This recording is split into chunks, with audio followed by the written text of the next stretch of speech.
Hello, welcome to White Birch Tarot and Astrology. I hope you can hear me. I'm not at the table. I'll try to talk loud. I decided on a sudden whim to do the astrology for the full moon in Aquarius. And I'm sorry, the paper's blowing. I have a fan in here, and I always print on old paper, so sorry about the words you can see through there, but I can't help it. Sun in Capricorn in the 6th house, waste not, want not. I'm going to talk about this. The full moon occurs on the 29th at 10:37 a.m. Eastern time in the U.S. So that is about, about 29 hours from when I'm doing this. And it's an astounding full moon. It's not like any other. No, I mean, they're all different, but this one's really got a lot of stuff going on. And so I'll try to keep this brief, but I just wanted to point out a couple of things. Here's the sun in Leo, conjunct Jupiter exactly, opposing the moon, who is conjunct Pluto retrograde, pretty close here. And this is really interesting. So we have an emotional expression with the full moon, kind of a revelation with Pluto here. And Pluto is the god of the underworld, and he's the god of secrets and treasures, the buried treasure. So when the full moon occurs so close to Pluto, you know there's going to be something about the subconscious involved, or the shadow. And again, the shadow isn't always something negative. The shadow is whatever we had to repress, and it can be very positive because, as I said, Pluto rules hidden treasure. So in Aquarius here, it brings in our role, or how we feel emotionally about our role in society, and it also brings in the aspect of where we're unique, because Aquarius is the sign of the eccentric and where we're totally individual. It's a kind of a, I want to say a dual sign. It's ruled by Saturn and Uranus. And so it rules, and those are very different planets. You know, one is structure and one is,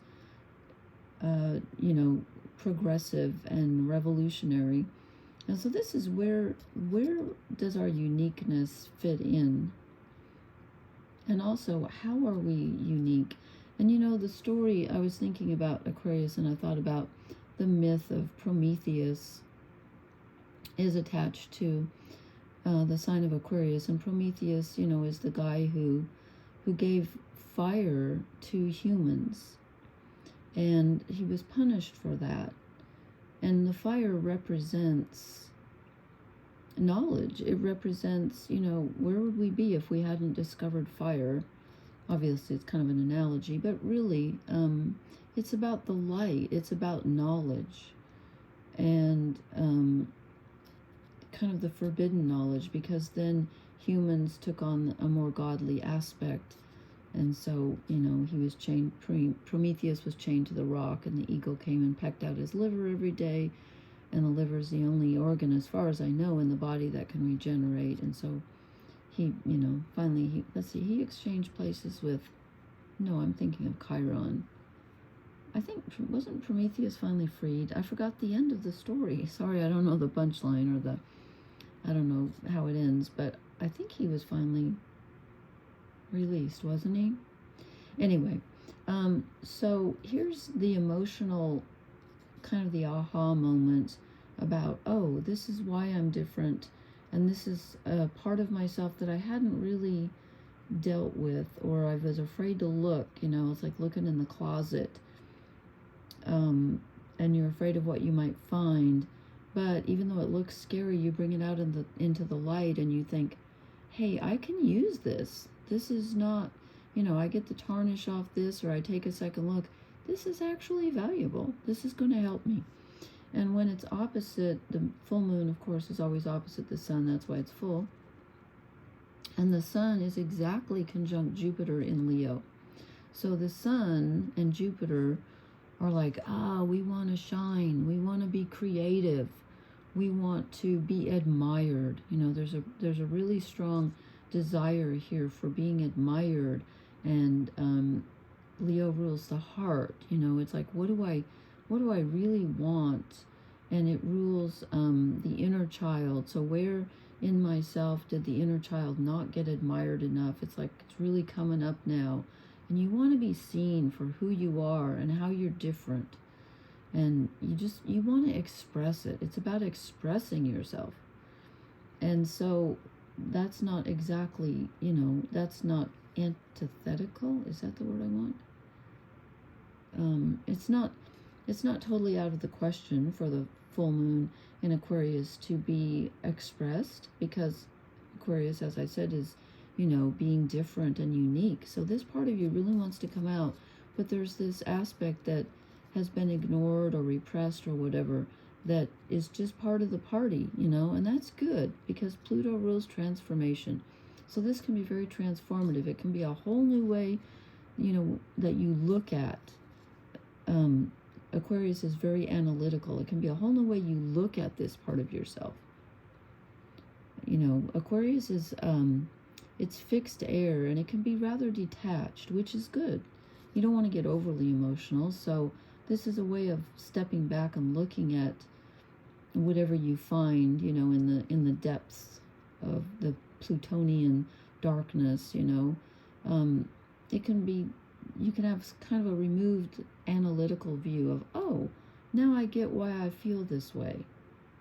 Now I finally see something. I didn't really see that before, but it helps explain my inner child. And, you know, again, there's a little friction here where you really want to, you know, the Sun and Jupiter just want to have fun. They just want good luck and expression and creativity and fun.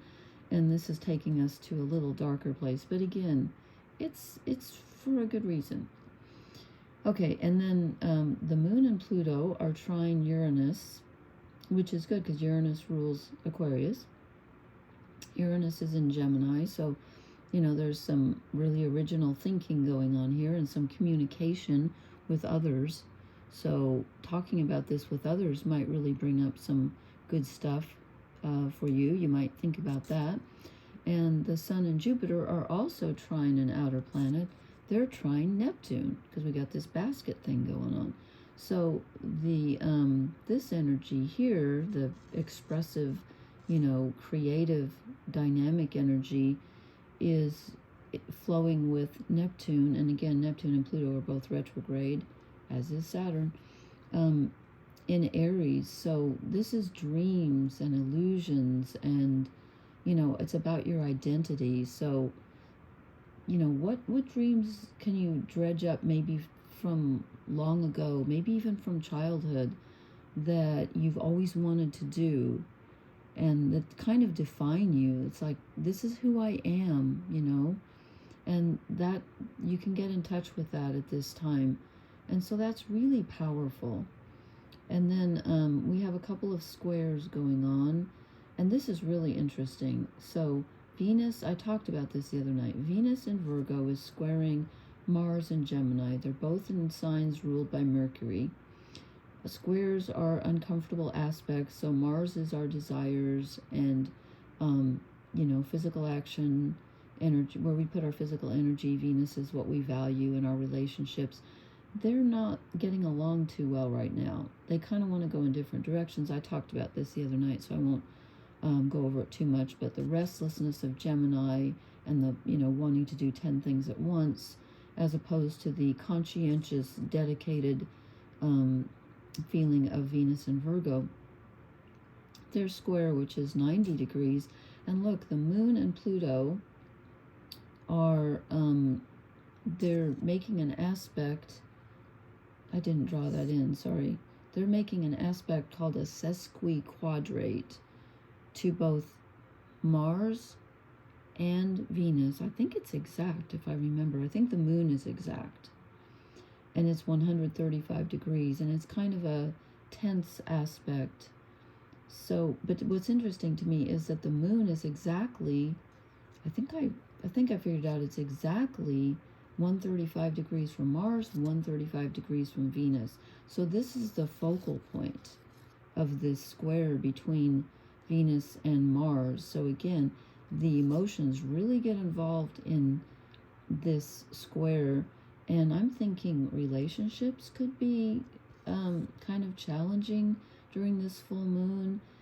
And when I say relationships, I mean with other people, but I also mean relationships with these parts of yourself, the different desires of, what I desire versus what I value. And there could be actual conversations with people that you love, loved ones, romantic partners, family members. There could be some kind of necessary but tricky relationships where you're just like, I have to express myself here. I have to express this. This is important. And I was going to say something else, but I just forgot what it was. And Mercury is also squaring, they're 3 degrees off, but it's squaring Saturn retrograde in Aries. And Mercury's still in Cancer, which is just, to me, bringing in so much nostalgia and emotional feeling.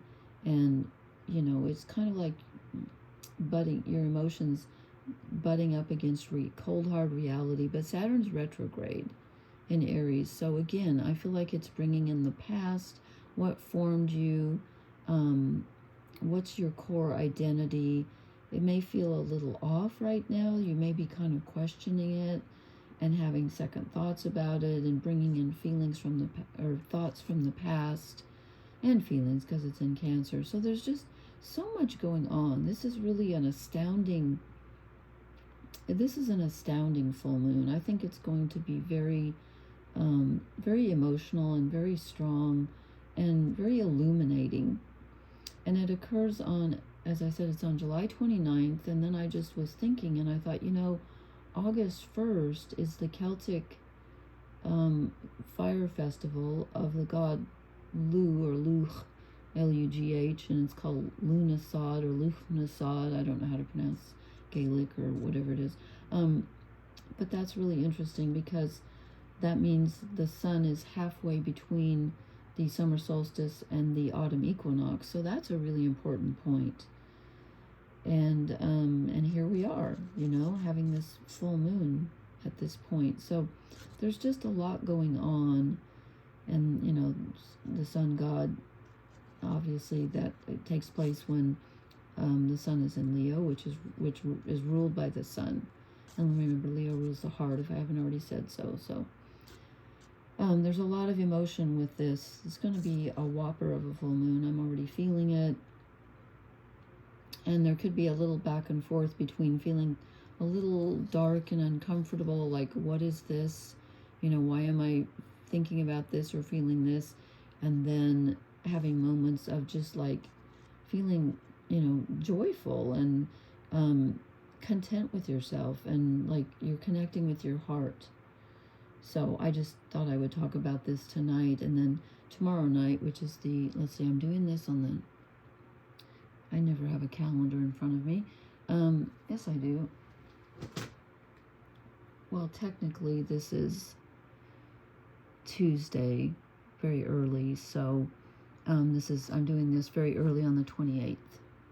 So tomorrow night when I do it, it will probably be after midnight, so it will be the 29th. But it will still be before the full moon, because again, it's at 10:37 a.m. Eastern time here in the U.S., so adjust accordingly. And I will pull some cards. So just thought I would do this now. I hope you can hear me because I'm farther away from the iPad. And leave me a comment. Let me know if you have any questions or how this is treating you. And I will talk to you later. So thank you so much for listening. Blessings, everyone. Good night.